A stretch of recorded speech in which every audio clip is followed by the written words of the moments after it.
कायद सालार हमारा, सिराजुल हक हमारा, कायद सालार हमारा, सिराजुल हक हमारा, लीडर बेबाक प्यारा सिराजुल हक हमारा, कायद सालार हमारा, सिराजुल हक हमारा, कायद सालार हमारा, सिराजुल हक हमारा। क़ियादत मोमिनाना चलन है आजिज़ाना, तकल्लुम गाज़ियाना सियासत पामर्दाना, तक़द्दुस आशिकारा सिराजुल हक हमारा, कायद सालार हमारा, सिराजुल हक हमारा, कायद सालार हमारा, सिराजुल हक हमारा। नकीबे नुसरत दी है नवीदे फतह मुबी है,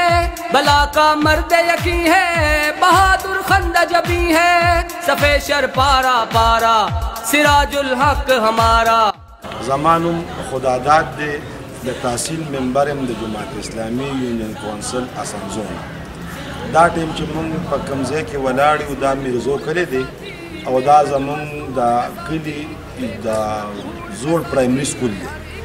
نو دا د دې اجرا تقریبا چې په 1940 کې شوې ده. په دې سکول کې سراج صاحب سبق ویلی دی او د هغه ابتدایي تعلیم تقریبا د څلورم جماعته پورې د څلورم جماعته پورې د هغه ټوټلي ریکارډ دلته کې موږ سره موجود دی. من سراج صاحب ته دا خواست کو دا ریکویسټ کو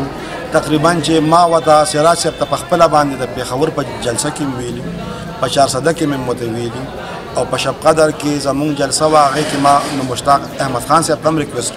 کړو چې د خپل خلقې نه د خپل کلی نه چې کوم ځای کې دی پیدا شوی دی نو چې د دې ځینه دی مونږ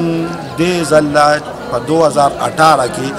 د انې په ټیکټ باندې ودرېږي. نو ان شاء الله چې موږ د الله نه دا امید کوو چې د تحصیل شب قدر ان شاء الله چې 80% به ان شاء الله چې هغه موږ سراج صاحب سره ولاړ یو ان شاء الله. زمانم ګل ولی شاه دا زه په میرزو سکول پرایمري سکول کې انچارج ما او دا وخت د سکول کې ولاړم. سراج الحق صاحب په کوم کال چې د سکول کې داخله غشته و په هغه کال زه هم داخل شوم او ما ته لږ لږ یاداش راځي. عبدالخلیم صاحب مرحوم زمونږ هډ ماسټر صاحب او دا سکول هغه وخت کې د دې بلډینګ دا کچاو د دې کې دا زمونږ خوا کې چې کوم مزار دی ګونګا بابا باندې مشهور دی په علاقه کې دا سکول ګونګا بابا باندې یاد دی او لري لري خلکا په دې نوم باندې دا سکول پیژني. هغه وخت کې دا سکول د کچمو او د سلور بیرې هم پکې وي. ما ته یاد دي چې د ګرمۍ په وخت کې بجلی او د پکې خو نه و داسې، اوس خو پکې شته خو بجلی نشته. افسوس مونږ به د بیرې د سوري لاندې سبق وی پټاټ بناستو او استادانو صاحبانو په هغې کې هغه استادان تقریبا وفات شوي دي خو ډېر مشفق او محنتي استادانو. سراج صاحب یقینا موږ د یو بیچ خلکو په دې داخل خارج کې دا ایڈمیشن اډرا زما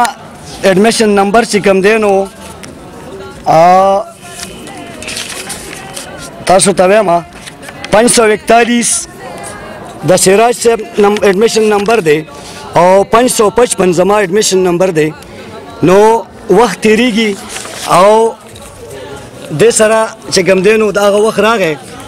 چې زه په دې سکول کې انچارج یم او زما ریټایرمنټ ته مې یو کال پاتې دی. سجاد احمد مې نوم دی، د جمعه اسلامي ضلع 400 ډیپټي جنرال سیکرټري ما. نن چې موږ په کوم سکول کې ولاړ یو دا سکول په ګونګا بابا باندې مشهور دی.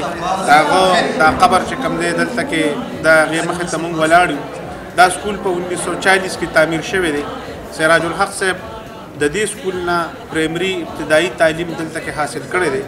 د څلورم جماعته پورې هغه دلته کې سبق ویلی دی. هغه چې کوم دی دا مخامخ سکول چې کوم دی هغه زوړ بلډینګ هغه دا تاسو ته په دې ویډیو کې ښکاري. په دې سکول کې هغه ابتدایي سبق ویلی دی. د دې سکول کې هغه خړپوسي کړي دي او د دې کلي نه هغه د خپل زندګۍ ړومبی آغاز او ړومبی سترګې په دې کلي کې ګلو کړي دي. انشاءالله جمعه اسلامي ضلع 400 او تحصیل شب قدر خصوصا عوامو د دې کلي باشندگانو دا فیصله کړې ده چې را روان الیکشن د 2018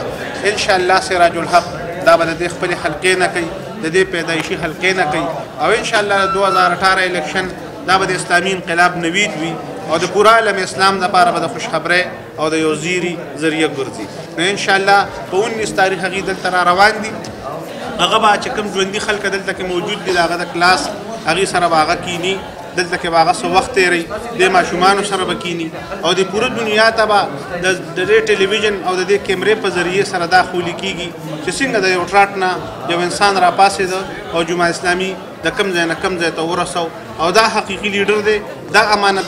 امانتګار دی دا دیانتدار دی او د امانت او د دیانت نښه کومه ده هغه صرف او صرف سراج الحق دی انشاءالله د شب قدر عوام د 400 عوام دا د سراج الحق سره څنګ په څنګ